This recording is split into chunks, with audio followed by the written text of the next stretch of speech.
Mom just called. We need to change our plans and go back home, my husband said. What?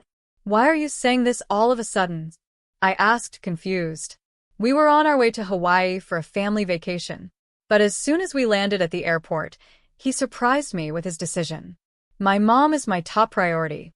I'm going back home alone, he said, leaving our daughter and me stranded there. It turned out he was determined to visit his hometown, even if it meant abandoning our vacation plans. My name is Stella, and I'm 32 years old. I've been married to Jacob for 7 years. When we got married, Jacob told me, I want you to be a homemaker, and ever since, I've been taking care of the family as a full-time housewife. We have a daughter named Susie, who is about to turn 4. She's adorable, and I love her very much. However, around the time she was born, my husband started to change. When it was just the two of us, he was very kind. He would come home hungry after work, saying, Hey, I'm home. Are we having meatloaf today? It smells delicious. Welcome home. It's almost ready. Go wash your hands. He was like this, very helpful with housework, even taking care of his own things. But ever since our daughter was born, it's as if he's turned into a child again. I wonder if it's because I focused so much on taking care of our daughter that I had less time for him. The frequency of his stepmother visiting our house increased, and he started to complain about me, just like today.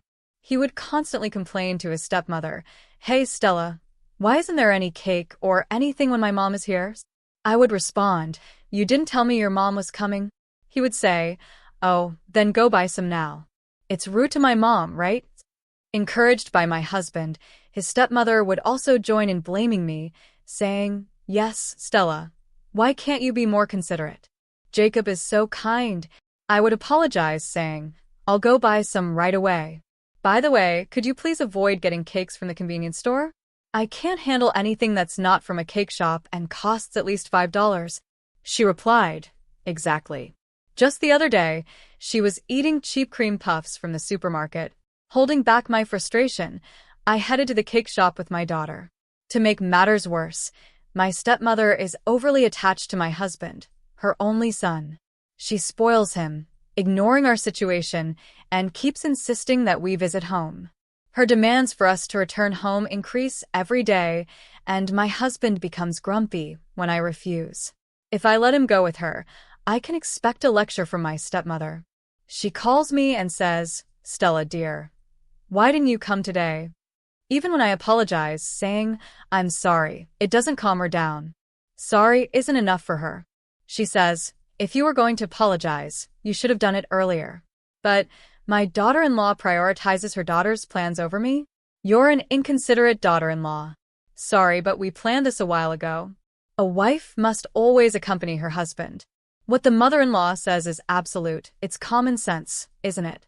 Seriously, what era does she think this is? I'm always at a loss with my stepmother who insists on pushing these outdated norms onto me. But since I'm a full-time housewife, I can consider divorce as an option. Reluctantly, I continue to let myself drift with the flow of things. Then one day, we had planned a long vacation, a trip to Hawaii with my husband and daughter.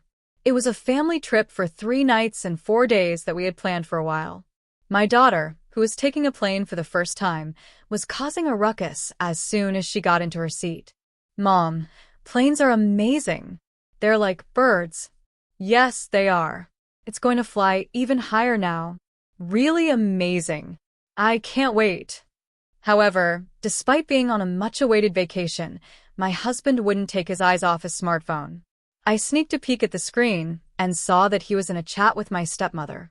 You've got to be kidding. Is he really keeping in touch with my mother-in-law, even while we're on vacation? We've told her about the family trip, so she shouldn't need to keep in touch so often. Despite my frustration, I repressed my feelings, seeing my daughter's happy face. We shouldn't fight here. Thinking this, I purposely didn't say anything to my husband. Upon safely arriving in Hawaii and leaving the airport, my husband said something outrageous. My mother is called. We're changing our plans and heading home. Caught off guard by my husband's words, I immediately objected. Wait, what are you talking about? Go home? We just got here. We can't, can we? My mother is lonely all by herself, but we've informed her about our trip in advance. Susie was looking forward to it. Do you plan on ruining her vacations?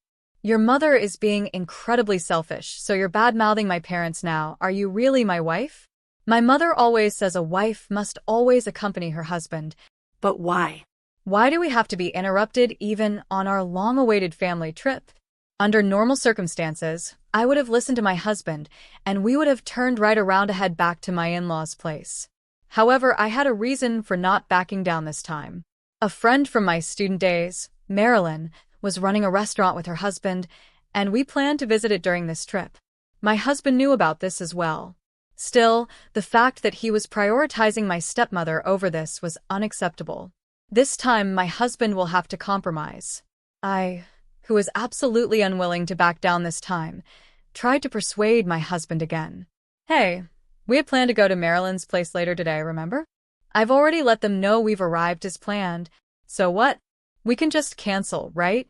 Can't you see? She must have prepared a lot of food waiting for us. How can I say now that I can't make it? As I said this, my husband made a disgusted face and yelled, "You must be joking." Listen, I don't care about that. My top priority is my mother. You're still saying that even after we've come all this way? Your mother isn't a child. She could wait a little. Enough. So you prioritize your friends over your husband's mother? That's not what I meant. I've had enough of you. I never thought you'd be so heartless. That's it. I'm going home alone. My rich husband left me and her daughter behind and returned home by himself. Wait, are you kidding me? We came all this way to Hawaii for a family vacation, and he prioritizes his mother and goes back on a whim. I have no choice. I'll continue the trip with our daughter.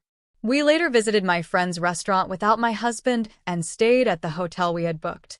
Waiting for us were my furious husband and stepmother. Stella, are you crazy, letting Jacob go home alone while you enjoy your vacation? As soon as she saw my face, his stepmother berated me with incredible rage. I told your mother about the family trip in advance. So what? Whether it's a trip or whether your parents are dying, if her mother-in-law says, "Come back," you come back. That's a wife's duty, right? That's absurd.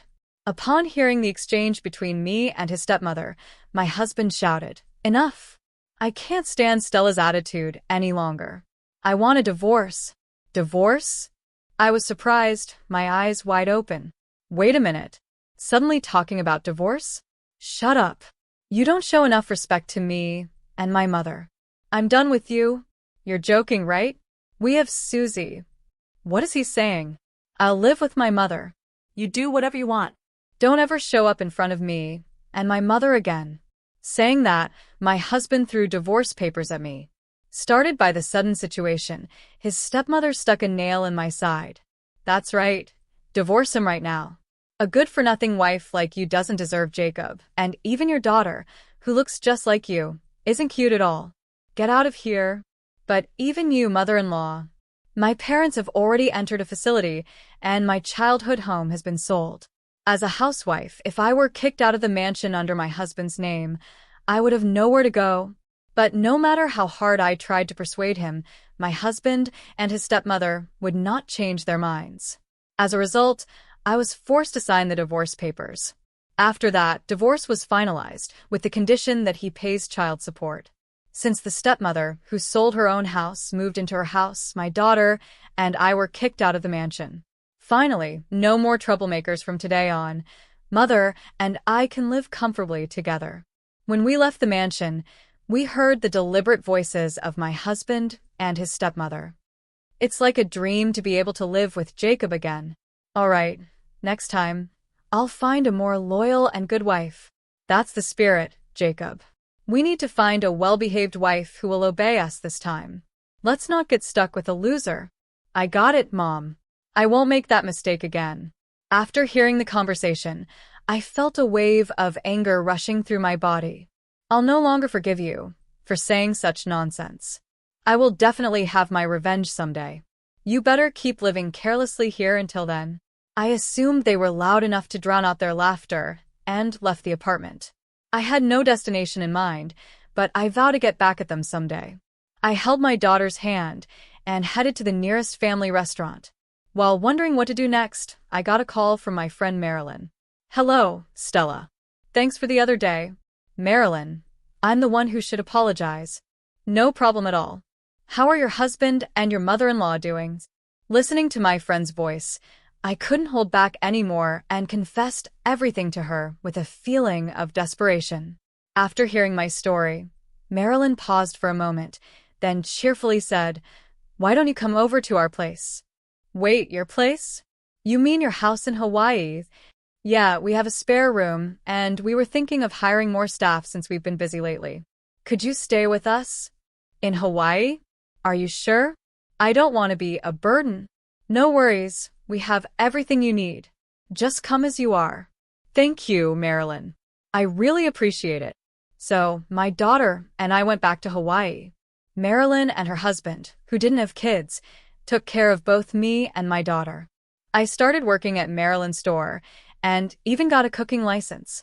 A year passed and things were going well. I felt like my life was finally stable and I was emotionally secure. But then, I got a call from my ex-husband. He said, "Help me. Where are you right now? I'll come get you. Just help me out." I was confused and asked, "Help you out? I don't understand." "What do you mean?" He rushed and said, "Just listen to me. My mother fell down the stairs and needs care. I'm the only one here right now, and I'm in trouble. I can't handle both work and taking care of her." He started listing all the reasons why it would be convenient for him if I helped. He said he forgave me and wanted us to be together as a couple again. He even mentioned that I must be having a hard time raising our child alone. I was speechless. A year ago, he forced a divorce on me because of my stepmother and kicked my daughter and me out. Now he wanted me to take care of his mother? It felt like a cruel joke. I was filled with anger. I told him, "Forgive me? You've got to be kidding me. There's no way I'm going along with your convenient story." "What?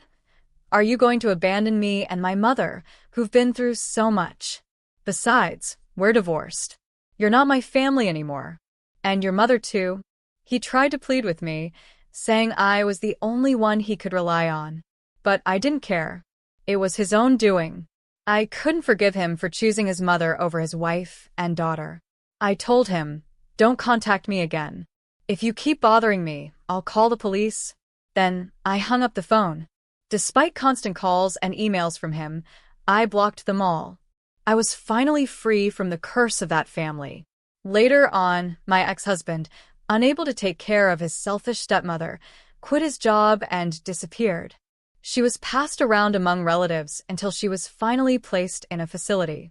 Reports said that my ex-husband was trying to locate her through mutual friends, but even if he did, she would report him to the police for harassment.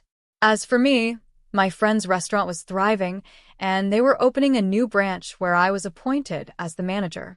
Our daughter had become an elementary school student and was enjoying her daily life. "Mama, I'm off. Take care. Be careful, okay?" "Yes, Mama. Do good at the shop, too." "Thanks. I'll do my best." Being a manager kept me busy, but my life was much better than before, all thanks to my friend Marilyn. I could never thank her enough. My ex-husband returning to his family home back then was unpredictable. Now I aim to approach each day with a sense of gratitude while remaining humble about my present circumstances.